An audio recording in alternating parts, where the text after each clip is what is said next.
В эфире телеканала «Якутия-24» актуальное интервью. В этом месяце глава Якутии Айсен Николаев подписал указ об инновационном развитии Якутии. А в эти дни в столице региона проходят научные конференции «Изменение климата, инновации для устойчивого развития арктических территорий» и марафон разработчиков «Hack the Ice». О перспективах развития инновационного предпринимательства в регионе мы поговорим с гостем студии. Это заместитель генерального директора венчурной компании «Якутия» Василий Ефимов. Василий Васильевич, здравствуйте. Здравствуйте. Вы являетесь, во-первых, непосредственно перед тем, как к основной теме перейдем, вы являетесь слушателем программы в Массачусетском технологическом университете. Многим, думаю, интересно, какова цель вашей программы, как проходит обучение. Ну, вообще цель нашей программы – это усиление и развитие нашей инновационной экосистемы. Обучение у нас проходит модульно, то есть мы обучаемся 4 модуля очно по 3-4 дня, и дальше мы делаем домашние задания, по сути. Вот. И уникальность вот этой системы в том, что, я имею в виду MIT и все этой программы, что, собирая команду, они больше ориентировались на свою модель стейкхолдеров, так называемых, то есть заинтересованных сторон. То есть, по их мнению, развитие инновационной экосистемы возможно только при эффективном взаимодействии 5 стейкхолдеров. Это предприниматели, это рисковый капитал, корпорации, университеты, правительство. То есть таким образом была сформирована наша команда. И только опять же повторяюсь, что при эффективном взаимодействии всех 5 стейкхолдеров можно усилить инновационную экосистему. То есть должна быть такая синергия? Да, обязательно. То есть если кто-то выпадает из стейкхолдеров, то есть нужно дополнять этот пробел. Вот сейчас в республике идут очень активные процессы в направлениях цифровизации отраслей экономики, инновационного развития. И несомненно, инновации должны быть напрямую связаны с улучшением качества жизни людей. И применительно к нашей республике, на каком уровне сейчас мы находимся, есть ли у нас инновационное предпринимательство? Да, безусловно, инновационное предпринимательство у нас есть. Но хотел бы вообще на самом деле пояснить, что это означает. Потому что действительно, когда мы начали учебу, у меня был такой вопрос, а что же все-таки такое инновационное предпринимательство? То есть я у всех профессоров этот вопрос задавал, но ответ достаточно простой. То есть инновационное предпринимательство, главная его характеристика – это ориентация на внешние рынки. То есть если твой продукт, он востребован на внешнем рынке, он имеет свою какую-то уникальность, соответственно, можно сказать, что он инновационный. А формула инновации – это достаточно тоже простая. Это некое изобретение, не обязательно это какое-то научное изобретение, это может быть какой-то бизнес-процесс, какой-то новая бизнес-модель, еще что-то в этом роде. Но обязательно нужно на коммерциализацию. То есть если коммерциализация равна нулю, и ты не можешь продать, соответственно, это не инновационный продукт. И такие примеры, как компания Майтона, Синет, о которых сейчас много говорят, это действительно доказательство того, что в Якутии есть инновационное предпринимательство. Но кроме этих крупных компаний, которые, безусловно, делают очень отличную работу, есть еще также молодые компании, которые сейчас только встают на ноги, и видно то, что команды очень сильные, и в будущем они могут, в принципе, достичь такого же успеха. То есть о наличии инновационного предпринимательства, оно у нас есть, в принципе, да. А по поводу уровня, на котором сейчас находится оно, то есть это все-таки довольно-таки высокий уровень, я так понимаю? Это, на мой взгляд, действительно достаточно высокий, учитывая то, что в нашей республике население всего лишь не более 1 миллиона человек, извините, соответственно, в городе Якутске там около 350 тысяч. И наличие таких 2 компаний, по сути, мировых, глобальных, это уже подтверждение того, что у нас все-таки инновационная экосистема, инновационное предпринимательство достаточно на высоком уровне. Если даже сравнить, скажем, с регионами Дальнего Востока, то есть здесь, да, действительно у нас есть определенное лидерство. И это только начало. Да. В пятницу в Якутске прошла научно-техническая конференция, называется она «Изменение климата, инновации для устойчивого развития арктических территорий». На конференции говорили о тех инновационных проектах, которые реализуются в Якутии, в том числе о ветровых установках в Тиксе, которые недавно заработали. Говорили также о решении проблем ЖКХ, сельского хозяйства и многом другом. Главным спикером конференции выступил профессор MIT, доктор экономических наук Скотт Стерн. Расскажите о его миссии на конференции, насколько вообще он знаком с нашим регионом, с особенностями региона. Вообще Скотт Стерн, он наш, так скажем, основной профессор, основатель, по сути, нашей программы, по которой мы обучаемся. И да, про Якутию он знает достаточно много, потому что каждый наш приезд, мы переписываемся, у нас регулярные скайп-коллы, и мы всегда говорим о развитии нашей экосистемы. Соответственно, мы рассказываем о нашем прогрессе, что у нас происходит, и поэтому можно сделать вывод, что Скотт, он, конечно, знаком и достаточно хорошо через нас. Вообще, Скотт Стерн, он, получается, человек больше из науки, но больше из науки данных.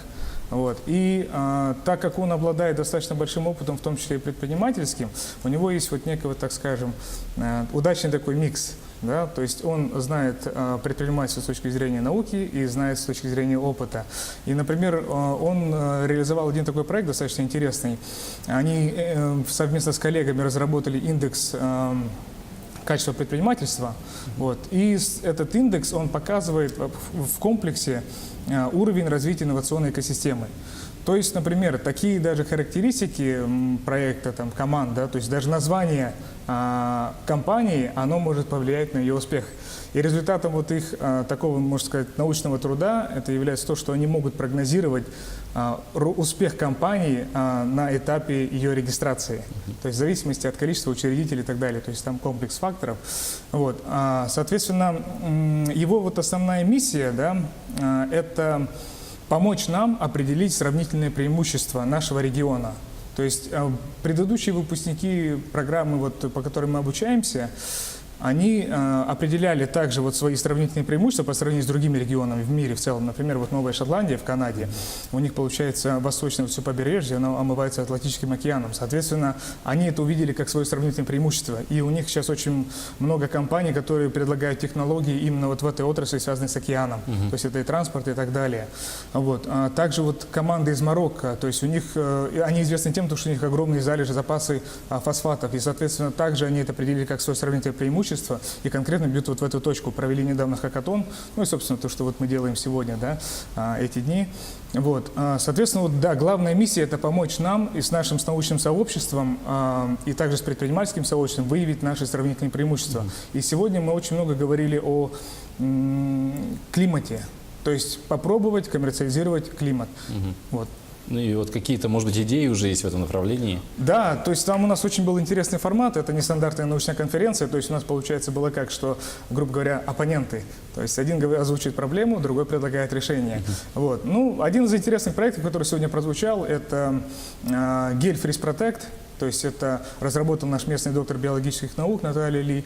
Это, получается, гель, как раз-таки, который должен был быть сделан именно у нас в Якутии, потому что у нас здесь холодно. То есть, по сути, это они используют белок, антифриз, который вот выделяют насекомые, да, которые находятся в коконе и зимуют. Криопротектор, если не ошибаюсь. Да. Это компания Криопротектор, проект называется Freeze Protect. Вот. Ну, в общем, суть в том, что этот гель защищает от кожи от обморожения. Вот. Это уникальный проект, потому что он именно специфичен для нашего климата. И вот тоже, опять же, основан на нашем как бы преимуществе вот этом климатическом. Хорошо, и также вот в рамках конференции прошел марафон разработчиков Hack the Ice. Какие цели ставили перед участниками?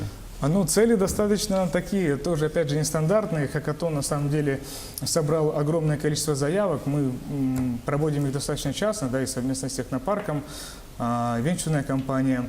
И впервые я вижу такой огромный поток заявок. Там, по-моему, было больше 200, что ли, заявок. То есть я такого раньше не видел. Вот. И одно из новшеств – это то, что мы в команду включили вот обязательного человека, который бы отвечал за данные. Там, да? То есть это data scientist. Вот. Человек, который умеет обрабатывать данные, знает, для чего они нужны, ну, самое главное, да, и правильно их использует. Вот. И мы разделили, получается, на 3 блока.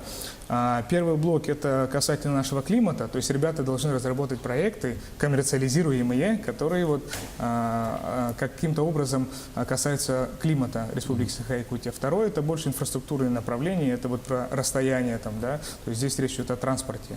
Но это IT-хакатон, то есть ребята должны именно разработать проекты в области IT. Но обязательно коммерциализируемые. То есть у ребят достаточно такой большой вызов, но, наверное, у них получится. Ну, то есть я уверен, что получится. А третье направление, ну, это уже спонсорское, конкретно специфичное, которое касается энергетики. Да. Вот как вот считаете, насколько актуальна и существенна для инновационных проектов помощь государства? Вообще в чем она должна заключаться? Ну, помощь государства, конечно, вот в идеале вот эти венчурный бизнес и так далее, да, это все в мире, это больше вот частные инвестиции, так скажем, да. Но сейчас пока что вот наша инновационная экосистема, она у нас есть, она у нас развивается, да, но роль государства сейчас очень важна, на мой взгляд. Вот поэтому мы создаем вот фонд предпассивных инвестиций и затем фонд пассивных инвестиций, чтобы закрыть вот этот пробел. Потому что мы вот с командой проанализировали доступ к финансированию, да, для инновационных проектов и выявили, ну это очевидно, в принципе это было, да, что на самой ранней стадии развития проектов у нас нет форм поддержки. То есть частный бизнес туда тоже особо не заходит, да, вот на эту территорию, потому что очень высокие риски, еще непонятны правила игры. Вот. Соответственно, так как у нас сообщество бизнес-ангелов еще не настолько развито, как, скажем, ну и в Москве, ну в целом и в России тоже она недостаточно развита, поэтому пока что вот... А что это за бизнес-ангелы? А бизнес-ангелы, ну если вот по-простому говорить, то это успешные предприниматели, состоятельные предприниматели, которые готовы рискнуть деньгами, там условно 2 миллиона рублей отдать в проект и о них забыть. То есть потому что понравилась команда, они в них верят, видят в них потенциал и хотят быть причастными вот к их развитию. То есть даже не инвестиция с получением дивидендов, а вот просто Ну, и в благотворительность. том числе инвестиции также, но вообще на самом деле, вот если так подходить, то эти люди готовы, именно вот самая ранняя предпассивная стадия, да, это так называемая долина смерти, где большинство проектов умирает. Вот, соответственно, они знают об этом и уже, грубо говоря, когда передали деньги, уже готовы их потерять. Ну вот возвращаясь вот к фондам, я вас перебил по поводу создания фондов вот этих Да, двух. да. То есть у нас вот планируется создание фонда предпассивных инвестиций. Там у нас получается, это будет в форме некоммерческой организации, да, потому что, как я вам сказал, что на данной стадии развития проекта очень высокие риски, там, да, и вероятность возврата на крайне мала. Вот.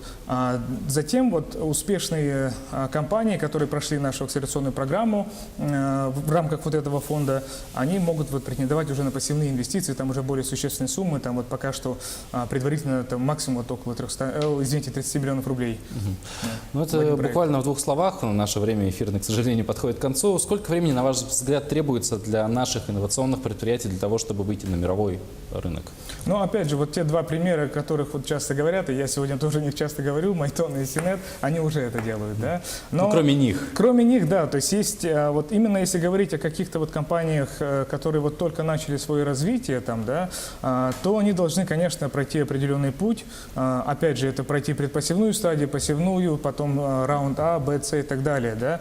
Но чтобы дойти до раунда А, на мой взгляд, все равно это вот нужно около 2-3 лет, наверное, да. Но некоторые, конечно, стартапы, они выстреливают гораздо раньше. То есть это все очень крайне индивидуально. Но факт, что у нас есть примеры, которые вышли уже на мировой уровень, вы уже о них говорили и не раз, есть на кого равняться. Конечно. Василий Васильевич, спасибо большое за интересную беседу, Спасибо. удачи в вашей работе. Я напомню, что это было актуальное интервью, оставайтесь с нами.